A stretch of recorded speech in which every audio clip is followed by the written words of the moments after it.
And good afternoon, everybody.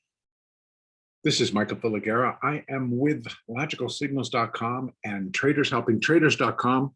And this is the Elliott wave update for the NASDAQ 100 for Thursday, June 3rd, 2021.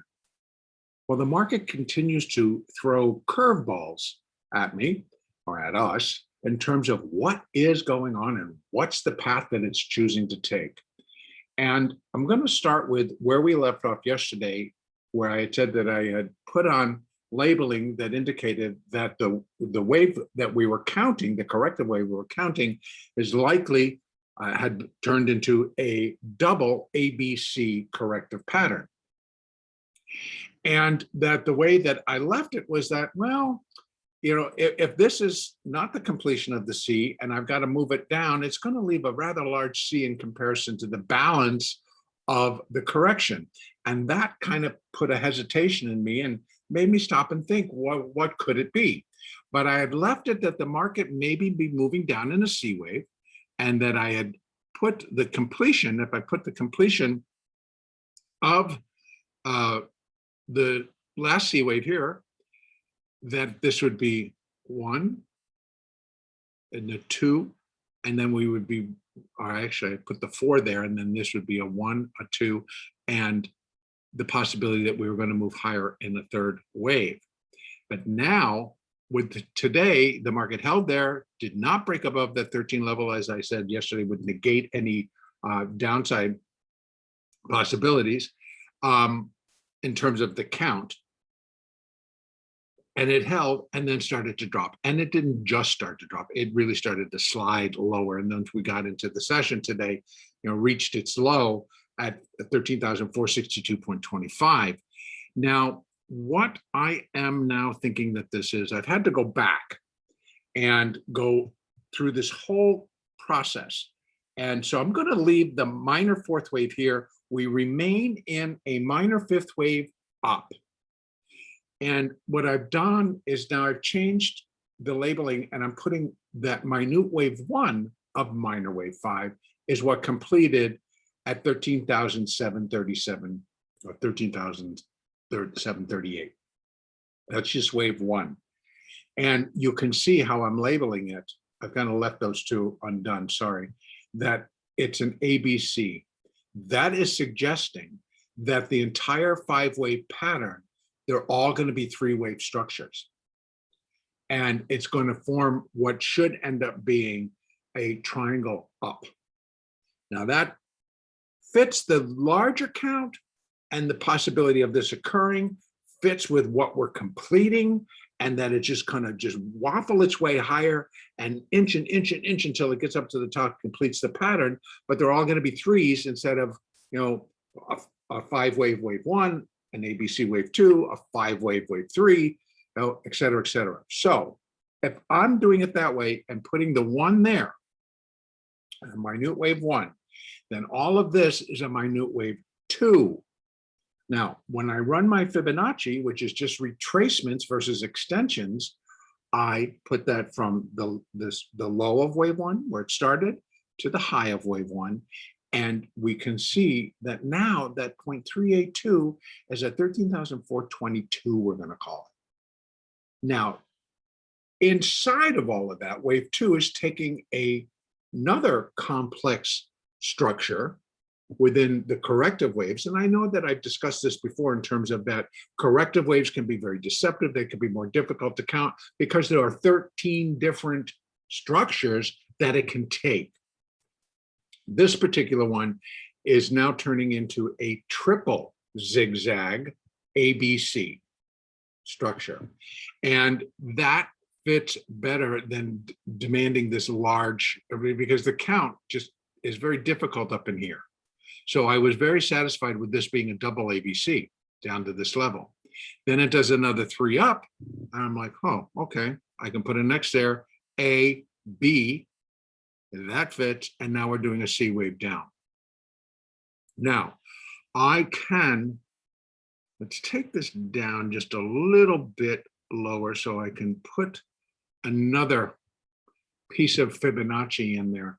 Now, because if we indeed are in that finishing C wave, we're now going to try to figure out, well, where do any of these line up in terms of Fibonacci?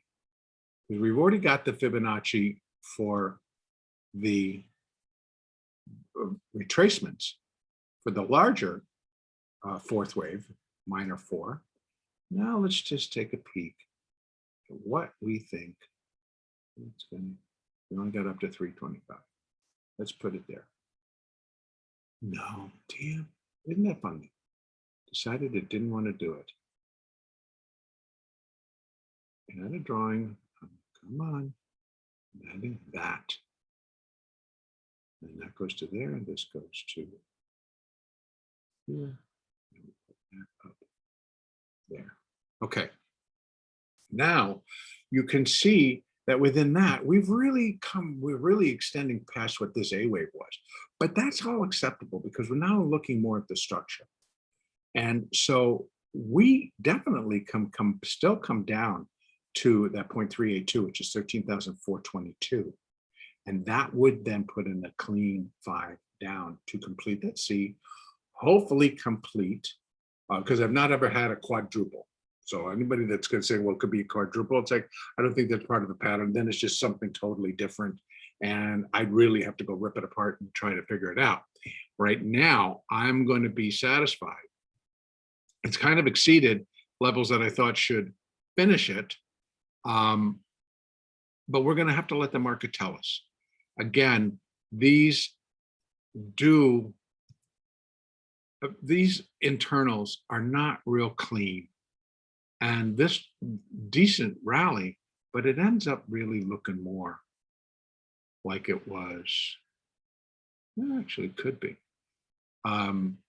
If this is wave 1, and we're going to put a C there, this would be wave 1, this would be wave 2. So now we're going to set out the scenario. If that is the case, then I have to put the minor 4 completing, or the minute 4, or excuse me, minute 2. The minute count that I'm using, it would be a minute wave 2 correction. If I'm putting it here, then we're getting ready again to begin a minute 3rd wave advance. So it's going to be an advance up. Ultimately, again, because of the count shift that I've made, it should form 3 waves, which would be a 5, so separated by an ABC and then another 5. So that's kind of where I'm at right now. And that's what I'm thinking is going to fit what we're really doing. But again, we need to be a little flexible. We need to be fluid. And that's why I continue to stress we trade what is in front of us, not against what this potential count is. I'm only using these Fibonacci's as levels that may contain anything. Doesn't mean it has to absolutely stop there, because we know for certain that sometimes it does not. So that would be the level I think it's going to come down to.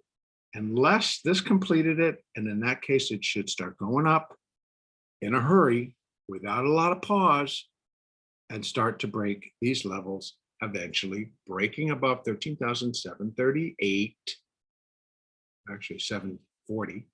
That's what that one is. Actually 53. So it's got to break above 53. And then again, on higher, I'll get it up above 13,800, because this got a lot of ground to cover if we're going to get up to new highs. Now, against some other things that I've read, there are a lot of analysts are now coming out saying the market's getting ready to drop, could be dropping up to 60%. And that's a huge decline. And yes, I'm looking for it, but not yet. But enough people could buy into that and they start selling early, and it could change the whole scenario. Elliott Wave does not know anything about some other analyst who puts out these recommendations to sell or anything like that. So I have to go by what our patterns are telling us. And right now, this whole mess remains corrective. It's getting a little deeper, but it could actually fit quite nicely in if this is going to end up being a wave 2. Because it's coming into an area that's very common. In fact, it could drop below. It could drop down to the 50 and still be a wave 2.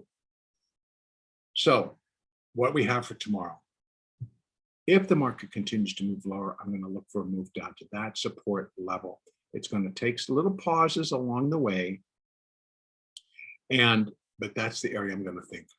But in all honesty, I would be remiss if I did not include that any move down below 13,462.25, essentially by the rule, could complete the pattern. Wave 5 produces a new low. If wave 5 ends in a failure, it still completes a pattern. But I usually and most always look for an additional low to complete it and to announce the start of the next move or the next sequence. And that sequence would be rally. Now, we're pretty much getting into oversold territory, but this is a momentum index, stochastic momentum. If we just ran it on a plain stochastic, I don't think it would be this oversold. So let me go back up to that hourly chart. Let's take another look. See, got a little bit more room. So, and this could happen overnight. It could happen in the Globex. It could happen and wait until we get all back in there tomorrow morning, and it could happen then. But this is how I'm now going to view the market. We need to remain fluid because these are not easy counts to make. This whole sequence up, remember, minor wave 5, that's what we're in. It's going to be completing a intermediate wave 5 within a primary wave 3. Now that is pretty big. When we take it all the way back out and realize, just bear with me 1 second while I go into some detail on this. We have, this is only intermediate wave 3, intermediate wave 4, and then we have intermediate wave 5 is what we're in. That's on our weekly chart. This is how long all of this has been in action. There's primary wave 1, primary wave 2, this whole thing from November of 2008. That's when primary wave 3 began. So that's 13 years. And that's what we're going to be correcting. 13 years of rally. But it's a fourth wave, not a complete disaster wave. It's a fourth wave. And I'm fairly satisfied with the count thus far and how it's all been progressing. So intermediate wave 5. So a minor wave 5 completes an intermediate wave 5, completes a primary third wave. And that should set the stage for a fairly sizable, I think, 40% decline. But it's going to be 40% of wave 3, not 40% of the entire, NASDAQ from 0 to wherever this thing finishes. So big finish coming up. And now I'm going to look for it, to see if this does not take that triangle formation. As it continues to build higher, it'll look that it'll wedge. It should start to wedge as it just gets up to the absolute top. So in other words, the third wave should be sizable, but then the fourth wave gets smaller and the fifth wave gets smaller as it continues to wedge up to the highs. And again, remember, we're looking for highs that are going well above 14,000, 14,100, 14,200, and it should just really wedge itself up in there because it's going to be climbing a wall of worry on the way. It's like we're going to a top. And so you get all, whatever is going on in people's mind, but it just seems that the market's climbing a wall of worry, and that worry is that it's going to drop. Why they continue to buy it, beyond me, but hey, stranger things. So anyway, right now, look for continued downside tomorrow. That's going to be my preferred view, unless we stop absolutely right at these levels. We hold above that low that we made today at 13,462. And we just immediately start to go up.